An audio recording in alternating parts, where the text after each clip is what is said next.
রানাঘাটে শুভেন্দু অধিকারী সরাসরি নজর রাখুন। পরপর কয়েকটা ঘটনা, প্রথমে সিএ আইন যখন এলো তাকে এই মুখ্যমন্ত্রী এনআরসি নাম করে খেপিয়ে দিয়েছিল এদের। সেদিন মালদার শামসি থেকে একেবারে সাঁতরাগাছি উলবেড়িয়া পর্যন্ত গোটা রাজ্যে আগুন জ্বালানো হয়েছে। জাতীয় সড়ক, রেল লাইন, হাজারদুয়ারির মতো ঐতিহ্যপূর্ণ রেলকে পর্যন্ত জিয়াগঞ্জ আজিমগঞ্জে পুড়িয়ে দেওয়া হয়েছে। শুধু 19 থেকে নয়, গত সপ্তাহে যেদিন মাননীয় প্রধানমন্ত্রী মালদা সফরে এসেছিলেন তার আগের দিন 16 এবং 17 পরপর দুদিন বেলডাঙ্গাতে একই দৃশ্য জাতীয় সড়ক এবং ট্রেন লাইনে আপনারা দেখেছেন। পরে প্রমাণ হয়েছে ঝাড়খণ্ডে যিনি যাকে মেরে ফেলা হয়েছে বলে প্রচার করে হিন্দুদের হোটেল ভাঙল, ট্রেন লাইন ভাঙল, জাতীয় সড়ক অবরুদ্ধ রাখলো 6 ঘন্টা। এ রাজ্যে সরকার আছে, পুলিশ আছে। তারপরে গতকাল আরেক তৃণমূলের বর্ধমানের কাউন্সিলরের নেতৃত্বে বর্ধমান রেল স্টেশনে এসআইআর নিয়ে কথায় কথায় রেল আটকাও, জাতীয় সড়ক আটকাও। কোথাও মাইক্রো অবজারভারকে মারছে, কোথাও ধর্ষণ করছে নাবালিকা কন্যাকে, আবার কোথাও ভারতীয় জনতা পার্টির কালনার সোশ্যাল মিডিয়া ইনচার্জ একজনের নাম 3 জায়গায় ভোটার লিস্টে আছে। কালনা পৌরসভার 2 জায়গায় আছে আর নবদ্বীপে আছে। কেন তুমি 7 নম্বর ফর্মে অভিযোগ করেছ তাকে রক্তাক্ত করছে? এগুলো হচ্ছে কেন জানেন? আমরা যারা রাষ্ট্রবাদী বা সনাতনী, আমরা সবাই ঐক্যবদ্ধ হতে পারছি না। ঐক্যবদ্ধ আপনাকে হতে হবে, এছাড়া আমাদের কোন হিন্দুদের যাওয়ার কোন জায়গা নেই।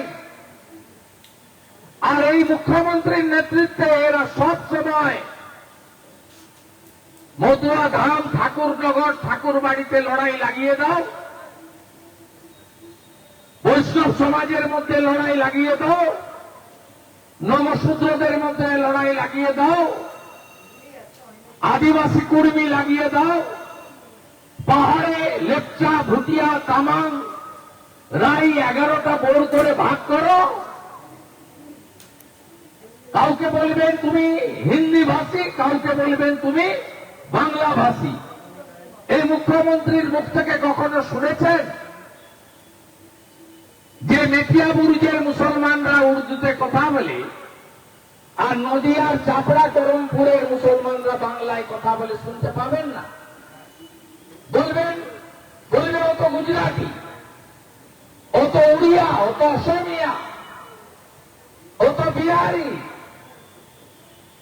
এই করে আমাদের রাষ্ট্রবাদী এবং সনাতনীদেরকে বিভক্ত করতে চায়। বন্ধু, আপনি বলুন তো, কালীগঞ্জের বুথগুলো দেখুন, একসঙ্গে যদি 100-র মধ্যে 90টা ভোট ওদের দেয়, আমরা কেন পশ্চিমবাংলার হিন্দুরা 100-র মধ্যে 90টা ভোট? আমরা সনাতন সংস্কৃতিকে যারা বাঁচাতে চায়, ভারতীয় সংস্কৃতিকে যারা বাঁচাতে চায়, সেই ভারতীয় জনতা পার্টিকে ভোট দেব না? গত লোকসভা নির্বাচনে এই এলাকায় আপনারা অনেক ঐক্যবদ্ধ। আপনাদের মাধ্যমে আমি রাজ্যের সমস্ত রাষ্ট্রবাদী এবং সনাতনীদের কাছে প্রার্থনা করব যে 54% ঐক্যবদ্ধ হয়েছেন আপনারা। আপনারা যদি 80-85% ঐক্যবদ্ধ হন, যা মালদা জেলার উত্তরে হয়েছে, তাহলে দেখবেন পশ্চিমবাংলায় এই নজরুল মিয়ারা কোন কন্যা বোন দিদিদের দিকে তাকাতে পারবে না।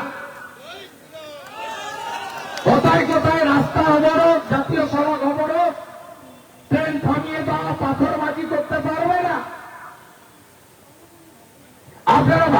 জনতা পার্টিকে আনতে গেলে হিন্দু শক্তিকে ঐক্যবদ্ধ হতে হবে, কারণ এটা রাষ্ট্র নির্মাণ এবং আমাদের এই পশ্চিমবঙ্গকে রক্ষা করার লড়াই। অত সহজে আমরা বাঙালি হিন্দুদের হোমল্যান্ড পশ্চিমবঙ্গ পাইনি। 1947 সালে 20 জুন পশ্চিমবঙ্গ বিধানসভা, এখন যার নাম তখন আইনসভা, ডক্টর শ্যামাপ্রসাদ মুখার্জি আর বাইরে স্বামী প্রণবানন্দ, তাদের লড়াইতে আমরা পেয়েছি। নইলে মোহাম্মদ আলী জিন্নাহ চেয়েছিলেন সমগ্র কলকাতা সহ অবিভক্ত বঙ্গকে তিনি নিয়ে যাবেন পাকিস্তানে। এই নদিয়া জেলার অনেক অংশে 17ই আগস্ট স্বাধীনতা দিবস পালন করা হয়, 15 তারিখ হয় না। তার কারণ